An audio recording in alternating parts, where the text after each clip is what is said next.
Y ahora para cerrar este panel, el segundo de la mañana, después viene el último panel que es de corte más político. Invitamos al doctor Miguel Langón, catedrático, ustedes saben, grado 5 de Derecho Penal. Adelante. Muy buenos días a todos.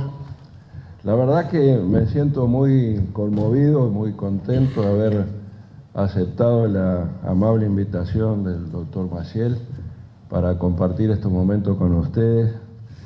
Ha sido una mañana para mí extraordinaria con dos amigos magistrados formidables como son la doctora Aida Barreto y el doctor Vera Barreto, y Gustavo Subía, pero también el reclamo de justicia que hicieron Graciela Barrera y Sandra González y los compañeros que han sido víctimas de los ataques de la delincuencia, y también la intervención de la delegada del sindicato policial, Patricia Rodríguez, me han llevado a cambiar el tono de la presentación que yo iba a hacer y que había escrito para el día de hoy. Algo de eso voy a utilizar también, pero me parece importante reflexionar sobre lo que se ha dicho en la mañana.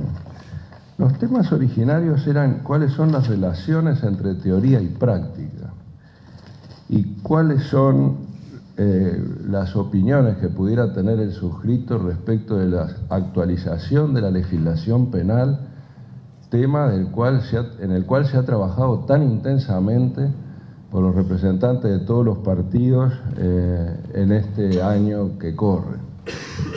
Y hay mucho para decir al respecto. Tal vez no tenga la forma sistemática que correspondería a una cosa más académica, pero me parece que el tono que se le ha dado en la mañana de hoy a la discusión me puede permitir la licencia de hacerlo un poco más coloquial.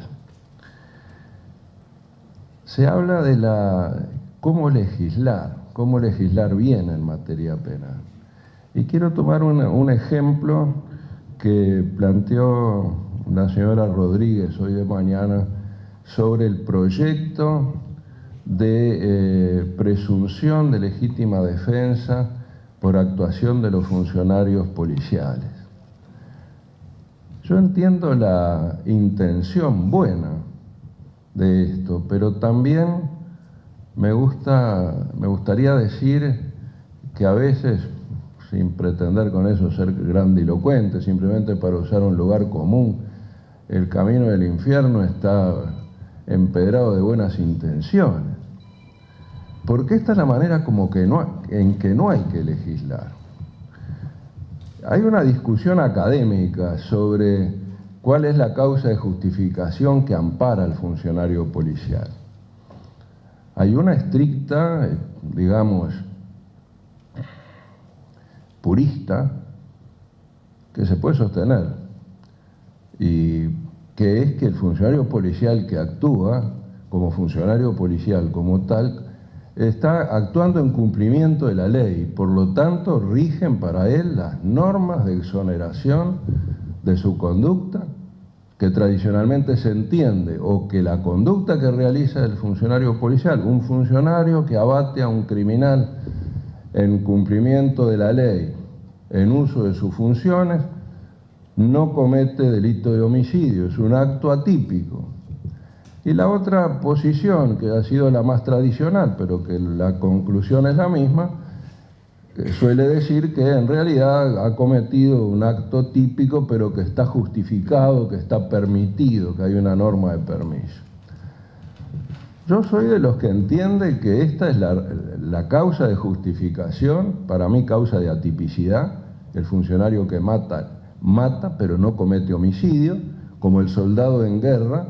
El buen soldado es el que mata más enemigos. Por lo tanto, el soldado en guerra tiene como función matar enemigos, diciéndolo en forma sencilla, ¿no? Enemigos en combate, dentro de las leyes de la guerra y todo lo demás. Pero no se puede decir que el soldado asesina, que el soldado es un homicida. El soldado mata personas en cumplimiento de su misión, que es salvar la patria frente a la agresión de una nación extranjera que quiere someterla, hacerle perder su soberanía, etcétera, etcétera. Igual que el verdugo en los países que admiten la pena de muerte, es un funcionario público cuya función es matar gente, no cometer homicidio que le perdonamos. Esa es la discusión un poco académica que hay. Entonces, ¿por qué critico esto? Porque claro, yo digo, también el funcionario policial es una persona humana y como tal, carente frente a la carencia de autoridad, reasumiría frente al riesgo la actitud o la posición en que se encuentra un ciudadano que se defiende, lo cual es una especie de contradicción en términos, porque el ciudadano que se defiende porque no hay autoridad presente. La autoridad presente es el propio policía. El propio policía estrictamente no estaría en situación de defensa, sino en situación de cumplimiento de la ley. O sea que eso, primer cosa, un aspecto teórico que entramos a considerar una problemática tremenda, porque el problema del cumplimiento de la ley es muy grande, si no solamente que va a actuar bajo obediencia debida, obediencia a los mandos, pero también en cumplimiento de la ley con las reglas que nosotros tenemos, que reconoce también Naciones Unidas, de proporcionalidad, progresividad y racionalidad. Eso es lo que tiene que juzgar el juez. Pero además es engañoso ponerle presunciones de legítima defensa, porque le va a dar una falsa sensación de seguridad al policía, porque la ley dice que se presumen los requisitos subjetivos y objetivos de la legítima defensa, cuando él está en otra posición, en una posición de cumplimiento de la ley. Y porque no ha funcionado bien tampoco ni siquiera para la defensa del hogar. La defensa del hogar es lo que durante mucho tiempo se llamó defensa nocturna, y que todavía mucha gente habla de la defensa de noche en el hogar, un poco basándose en aquella disposición constitucional: del hogar es un sagrado inviolable, de noche nadie podrá entrar en él y de día solo por orden escrita de juez competente y todo lo demás. La presunción de legítima defensa del hogar ha sido bastardeada, si se permite la palabra, por la interpretación de algunos magistrados, que sostienen que la presunción es una presunción relativa. Obviamente admite prueba en contrario, pero le corresponde al fiscal la carga de la prueba de remover la presunción de que la persona que defiende la entrada de su casa o que emplea violencia contra una persona sorprendida dentro del hogar o de sus dependencias está en situación de legítima defensa. Se presume la agresión, se presume la racionalidad del medio y se presume la falta de provocación. En todo caso, al fiscal le corresponde remover esa presunción legal. Y sin embargo, algunos catedráticos, algunos profesores dicen, bueno, pero en realidad no se presume la racionalidad del medio. ¿De dónde sale? Los tres requisitos, lo dice claramente el artículo 26 del Código Penal. Con esto quiero decir que establecer en la ley la presunción de legítima defensa es una falsa idea, va a dar una falsa idea de protección superlativo, superior al policía, cuando eso no es así. El policía ya está cubierto por el cumplimiento de la ley, no requiere una legítima defensa que funciona cuando no hay autoridad a la cual recurrir, y la autoridad es el propio policía. Él está actuando en cumplimiento de la ley, no está en una situación de desesperación. Entonces, por eso, a veces este tipo de legislación es un poco apresurada. Con la mejor intención del mundo se pueden hacer cosas equivocadas y que le van a permitir al magistrado hacer otra cosa. Y con eso entro en un tema muy importante, que está en el debate académico de los últimos años, que es el problema de la semiótica, el problema del contenido de las palabras y el problema de la interpretación. Y hay que decir una cosa que es verdad, me parece a mí. Nosotros decimos que los delitos son las conductas que el legislador ha previsto en la ley. y que el tipo, es decir, los delitos son descriptivos. Lo que hace la ley es describir la conducta prohibida. Y el juez, en la interpretación más extrema, que se le atribuye normalmente a Montesquieu, que decía el juez es el esclavo de la ley, el juez es la boca de la ley, lo que tiene que hacer es aplicar la ley y no interpretarla. Eso no ha sido posible, no es posible, requiere una interpretación toda norma, pero nos hemos pasado, podríamos decir, hablando un poco coloquialmente, de revoluciones, al punto de que los intérpretes, los operadores del derecho, y me refiero en general a los jueces, pero fiscales también, los propios defensores, en fin, todos los que tienen que ver con el tema, en realidad interpretan permanentemente. De manera que los delitos no es lo que dice el legislador que son los delitos, sino lo que los jueces dicen que son. Las conductas delictivas son delictivas porque el juez dice que lo que Juan hizo se adapta a lo que dice la ley. En el caso de la legítima defensa, para tener que similar el razonamiento, todos los tipos o todas las interpretaciones pasan por la cabeza de un hombre o de una mujer encargada de realizar el juzgamiento, son todas judiciales, digamos. Todos los tipos son judiciales y no legales.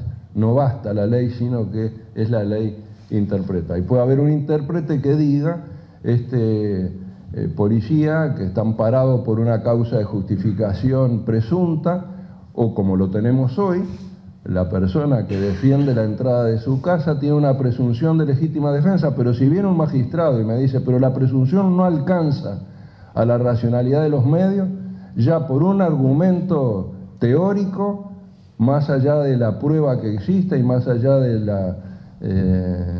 la gestión que pueda realizar el fiscal, que debe realizar prueba positiva que acredite, más allá de una duda razonable, que realmente el individuo actuó en forma irracional.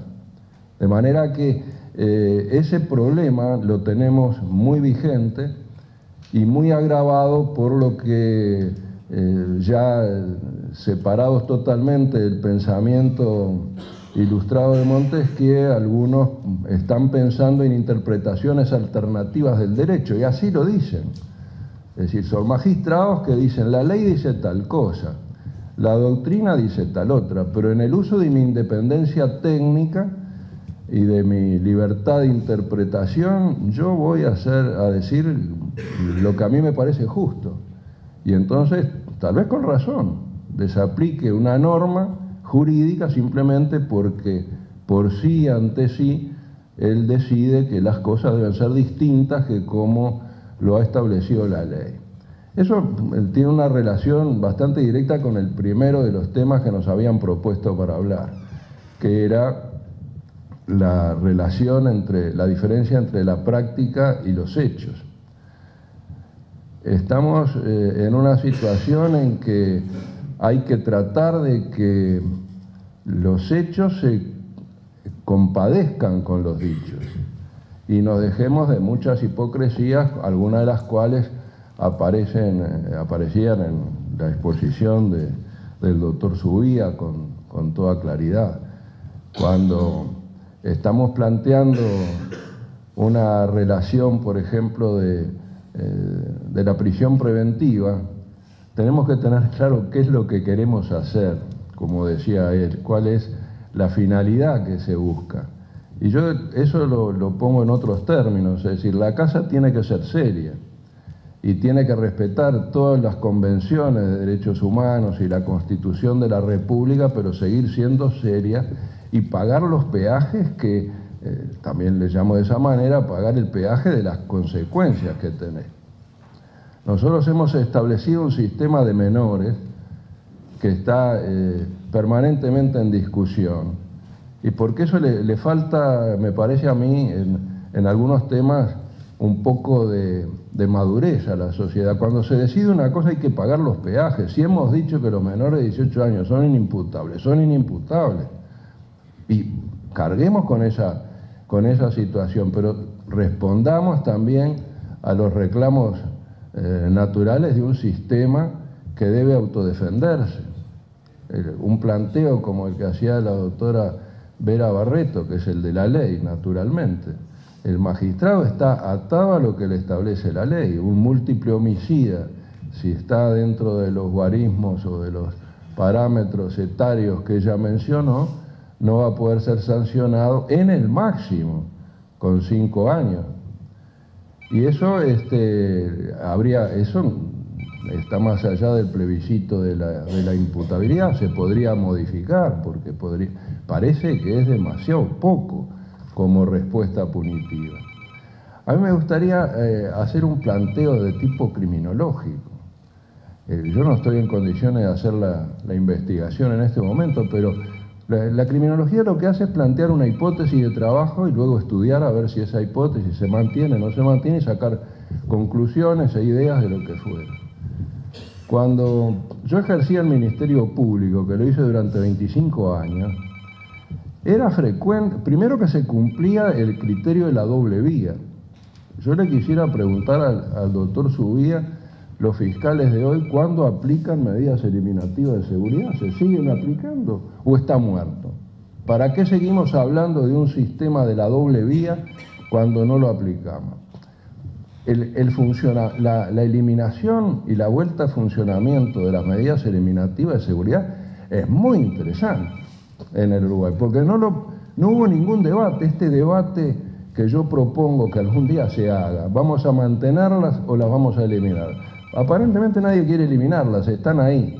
Sin embargo, en 1985 se eliminaron de un plumazo las medidas eliminativas de seguridad, que eran el bastión o la base ideológica del Código Penal de 1934 de Irureta Goyena. Al delito se responde con la pena, a la peligrosidad se responde con medidas. Por razones coyunturales lo eliminamos. Lo volvimos a reimplantar en el 93 por el asunto del caso, lo voy a mencionar porque todo el mundo lo menciona, de Pablo Goncalves, una cosa absurda porque al único que no se le podían aplicar medidas eliminativas era Pablo Goncalves, porque no se pueden aplicar con retroactividad, y ahora tenemos un sistema que no se aplica. Las medidas eliminativas de seguridad, cuando yo le decía cuando yo era fiscal, era normal encontrar gente en la cárcel que no había salido nunca, ni en salidas transitorias, ni para nada. Eventualmente al velorio de la madre lo habían dejado salir, además de las hospitalarias, pero no salía para trabajo, no salía para higiene sexual, no salía, estaba preso, porque estaba condenado, y podían estar 25 y hasta 30 años. Yo llegué a ver, por ejemplo, al asesino de Gustavo Volpe a los 30 años, estuvo 30 años efectivamente por un solo homicidio, terrible, lo que fuera, que se hizo paradigmático también, modélico, etcétera, etcétera. Entonces, ¿qué sistema queremos? Eso tenía consecuencias. Ahora, el caso de Goncalves, seguimos, tiene a los 23 años salió. La hipótesis sería, ¿cuántas personas están recluidas por más de 20 años? La pena máxima en el Uruguay son 30. Hemos establecido la ley de la media pena. Con media pena tiene derecho a salir. La Corte prácticamente, la Suprema Corte de Justicia, está obligada a ponerlo en libertad con el cumplimiento de las 2/3 partes de la pena, que fue el caso que se descubrió. De manera que en 30 puede salir a los 15 y debe salir a los 20. O sea, estamos con una reducción muy grande, sin perjuicio de la libertad condicional, que tiene el efecto de impunidad. Entonces, en un país serio, la libertad condicional puede funcionar en cuanto funcionara realmente como espada de Damocles, porque eso puede tener una eficacia preventiva. A primarios, etcétera, le aplico una pena, no se la hago efectiva, salvo que vuelva a delinquir. Si vuelve a delinquir, lo primero que se hace es que cumpla la pena. Y vamos a eliminar por el código la prisión preventiva. La prisión preventiva no es una pena, no es un adelanto de la pena, es una mera medida cautelar para asegurar la presencia del individuo en juicio. En los casos en que por excepción, por la gravedad del crimen o por lo que fuera, riesgo de fuga, de alteración de los medios de prueba y demás, lo pongamos en prisión preventiva, el juicio debe producirse muy rápidamente, de inmediato. El derecho a ser juzgado en un plazo razonable o a ser puesto en libertad, lo dice el Pacto de San José de Costa Rica, la Convención Americana de Derechos Humanos. Pero entonces no los ponemos en prisión preventiva, pero cuando los condenamos, la pena se debe cumplir, efectivamente. Si son 2 años, 2 años, si son 3 años, 3 años. Porque la casa tiene que ser seria y hay que pagar los peajes que el sistema exige. Muchas gracias.